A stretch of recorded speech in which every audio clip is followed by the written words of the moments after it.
Doutor Antônio, em poucas palavras, o que é uma intervenção cívico-militar? É uma ação política direta da nação quando os instrumentos políticos representativos não estão funcionando. Então a nação precisa intervir para salvar a coisa pública. E por que o Brasil necessita de uma intervenção atualmente? Porque nós estamos vivenciando um vácuo político institucional. O que é vácuo político institucional? É a relativização do poder do Estado. Ou seja, nós temos ambientes sociais em que o poder do Estado não se opera. Por exemplo, as favelas, as periferias, os acampamentos do sem terra, por exemplo. E as cadeias? A cadeia é um absurdo, porque cadeia tem que ter disciplina máxima. E você tem uma cadeia entregue a si mesma. O crime é que manda na cadeia. Isso tudo é relativização do poder do Estado. E o Estado foi criado para proteger as pessoas e não para proteger o crime, como vem acontecendo. E como é que seria essa intervenção no Brasil? Veja, a Constituição Federal, sabiamente, sabedoria dos seus redatores, não dos políticos que debateram a Constituinte, sabiamente ela estabeleceu no artigo 1º e no artigo 142 que a sociedade pode ter uma ação política direta através dos seus instrumentos de força, que são os seus exércitos. Qualquer nação tem o exército como instrumento de garantia. E é assim que se opera. A nação, junto com os seus mandatários militares, intervém no processo político, afasta o crime do poder do Estado, faz uma adequação de mecanismos institucionais e convoca eleições gerais. E quais seriam as consequências de uma intervenção cívico-militar? O Brasil, em primeiro lugar, ganharia estabilidade política e econômica, em segundo lugar. O que o mundo precisa, um Brasil forte para comprar e vender mais. E abastecer os mercados com seus produtos agrícolas e minerais. Sim. Essa é a consequência. Então o Brasil sairia da 7ª, 8ª potência e em 2 anos iria para 3º lugar. Nós ultrapassaríamos o Japão com certeza. Sim. Em 2 anos apenas. Beleza. E qual a diferença de uma intervenção cívico-militar comparado com o tal chamado golpe militar de 64? Veja, em 64 o ambiente era diferente. O Brasil era uma província poeirenta que vivia a Guerra Fria, que era instrumento do poder real, que é uma guerra que realmente não ocorreu, que as potências sempre se entenderam.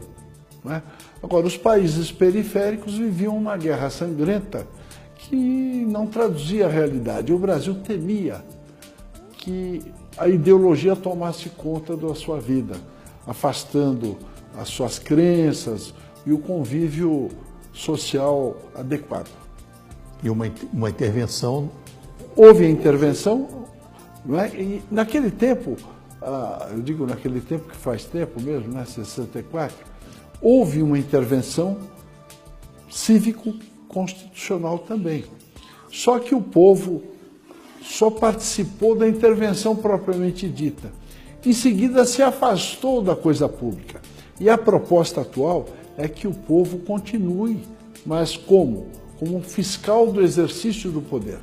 São esses mecanismos de fiscalização que nós temos que apropriar o mecanismo do Estado. E quanto tempo duraria uma intervenção até que se estabelecessem novas votações e eleições? Em primeiro lugar, a intervenção propriamente dita, o país tem que funcionar rapidamente, com uma nova feição. Você tem que alterar a Constituição, dotando-a de mecanismos que possibilitem que a sociedade fiscalize o exercício do poder. Por exemplo, corregedorias compostas por cidadãos, ampliar a competência do Tribunal do Júri para que os políticos sejam julgados pela sociedade. Então, feito isso, você tem que adequar o mundo partidário para afastar o crime desse mundo também. Quando você saneia a coisa pública, você tem que aprimorar os mecanismos de escolha, ou seja, o processo eleitoral propriamente dito, que é um mecanismo de escolha. Você tem que garantir, em primeiro lugar, o quê?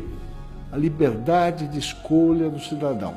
Feito isso, você pode convocar as eleições, a partir das eleições municipais, depois das estaduais e, por fim, a eleição presidencial. E quais são os aspectos benéficos a longo prazo? A longo prazo, o Brasil assume o seu papel de potência internacional. Porque existem potências naturais. Quais são as potências naturais?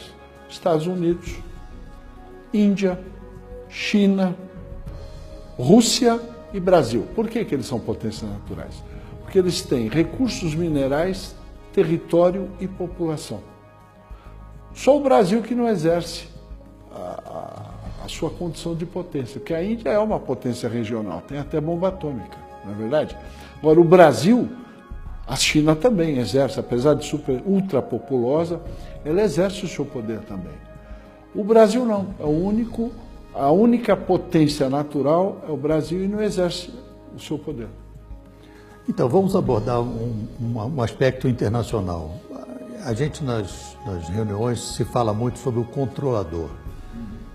Para nós, que já lidamos com esse assunto, já está mais claro, mas para que as nossas plateias, os nossos ouvintes entendessem melhor, o que é o controlador? Bom, veja, todo mundo tem a impressão que o que nos cerca, o mundo existente, é de geração espontânea. Não é. Tudo o que existe foi construído por alguém antes de nós. Então, sempre existiu uma ordem mundial que estabelecia o funcionamento dos países, do mundo, as relações comerciais, não é? A segurança das pessoas. E toda ordem pressupõe comando. Então, sempre existiu um comando das potências mundiais. O Império Romano tinha seu controle sobre as províncias e o Império Britânico continua tendo. Eu digo Império Britânico, soa algo meio antigo, mas não é. O Império Britânico continua exercendo o seu poder plenamente. Ele só deixou de ser colonizador direto. Ele exerce o poder sobre a técnica de governo indireto. Quem manda no mundo são as monarquias europeias no poder. O controlador financeiro, o controller financeiro das potências monárquicas europeias é o Banco Rothschild & Sons, que controla a economia e a política mundiais através do sistema financeiro internacional. Ele verticaliza a produção de minérios, por exemplo.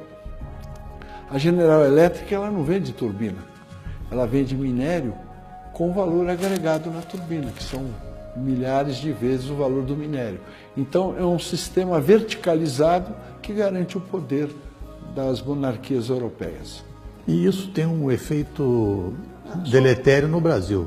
Não, é deletério no mundo. Só para exemplificar, o Fed, que é o Banco Central americano, não é um organismo estatal, é um banco, é um pool de bancos coordenados pelo Rothschild & Sons. Quer dizer, até o meio circulante do dólar é controlado pelo Banco Rothschild. E no Brasil, quem são os seguidores do... A classe política, porque você tem o controlador, os agentes conscientes e os idiotas que acham que sabem alguma coisa, que são os agentes inconscientes, aquele tipo, eu sou da paz, sou pelo desarmamento e o problema indígena. Então, a classe política são os agentes conscientes do controlador. Eles são os gerentes das determinações internacionais que submetem o Brasil à escravidão. Certo. Todos os políticos. Todos. Na sua opinião, quando o presidente Trump assumir, e caso haja uma intervenção cívico-militar aqui, qual que você acha que seria a posição dele em relação a isso? Veja, o mundo precisa de um Brasil estável política e economicamente. Por quê? Porque se você aumentar a renda através de uma estabilidade política e econômica, você aumenta o comércio internacional 5 vezes. Isso vai garantir estabilidade política e econômica na Europa, nos Estados Unidos e garantir a segurança alimentar da Ásia. Então, só o Brasil é que pode fazer isso, porque um Brasil estável, ele puxa para o mercado de consumo 400 milhões de latino-americanos, que é um mercado considerável, que tem a vantagem de não pressionar as fontes produtivas de alimentos, que aqui nós produzimos alimentos, e commodities minerais, porque nós produzimos as commodities. Então não vai haver uma pressão sobre o preço das commodities. Agora, o Trump foi uma reação do povo americano contra o controlador. Por quê? Porque o Fed manda nas finanças americanas. E quem manda no Fed é o controlador. Então, nessa medida, os Estados Unidos, quando elegeram o Trump, eles estão procurando a autodeterminação. Lá foi possível pelo processo de escolha eleitoral, porque o processo é adequado. Agora, o nosso processo de escolha, nosso mecanismo de escolha eleitoral é inadequado, é só para o crime ganhar. Então, é impossível você autodeterminar o Brasil através do processo político partidário. É por isso que nós temos que intervir nesse processo e garantir que o Brasil seja uma potência a curto prazo. Eu sei que o assunto nióbio é muito extenso, mas se a gente fizesse um resumo do qual seria a vantagem de uma intervenção militar na questão do nióbio. Bom, o nióbio é um dos principais minérios do mundo moderno, não é verdade? Mas o Brasil produz outros minérios, tem reservas minerais estratégicas de praticamente todos os minérios dos quais o primeiro mundo é dependente. Chega até a 100%. Nióbio, o primeiro mundo todo é dependente de 100%. E outros minérios também, terras raras.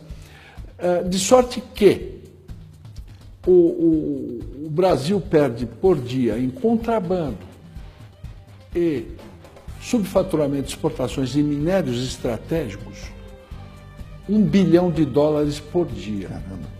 Né? Só em nióbio nós perdemos $100 bilhões por ano. Só para fazer uma comparação, o ano passado a União arrecadou em imposto de renda à pessoa física, descontado na fonte, 139 bilhões de reais. Só em nióbio nós perdemos $100 bilhões, o equivalente a quase 3 vezes o que ele arrecada com o imposto de renda. Então, se você estancar a sangria das receitas com exportações de minérios, você vai reduzir os impostos a menos de 30% do que você paga hoje. Com o imposto único, você passa a pagar 17% ao ano. Com a malha tributária de hoje, é 36%. Mas dependendo da faixa salarial, é muito mais. Porque, por exemplo, quem ganha R$10 mil paga 30% de imposto de renda, fica 7%. Desconta INSS e outras coisas, o sujeito leva 6 mil para casa. Só que do que ele consome, 50% é imposto. Então ele ganha 10 e fica com 3. Na realidade, quem ganha R$10 mil, que é uma classe média forte, ele paga 70% de impostos, o que é um absurdo. Isso é escravidão. Né? Porque o escravo, acho que ele tinha garantia de teto, garantia de comida, e de roupa, e de saúde. Que o patrão dele queria que ele tivesse saúde para trabalhar. Nós não temos garantia de nada disso e pagamos 70% de impostos. É um absurdo, né? Não, isso é escravidão. Total. Né? Você trabalhar à custa de comida é escravidão. Né? Eles falam tanto de escravidão do homem pelo homem. No Brasil, o governo escraviza o povo. Como é que é? Nós temos que estender a lei áurea para o terceiro milênio. Com certeza. Eu espero que com suas palavras, o seu pensamento, a gente possa mobilizar cada vez mais pessoas e que conscientemente saibam o que é uma intervenção cívico-militar para o bem do Brasil e não para uma casta. Eu não diria que seria cívico-militar, porque o setor militar é mero instrumento da sociedade. Então a intervenção é da sociedade. Certo. O Império Romano já tinha isso. Agora, eu quero ressaltar o seguinte, que Eu simplesmente estou descrevendo fatos. Eu não estou inventando nada, nem dando uma nova receita. São fatos que eu descrevo, análise dos fatos, né? Eu procuro esclarecer para colaborar com a população e com o Brasil, né? É uma ação cívica. Tá bom. Agradeço muito. Obrigado eu pela atenção. Um abraço. Um abraço.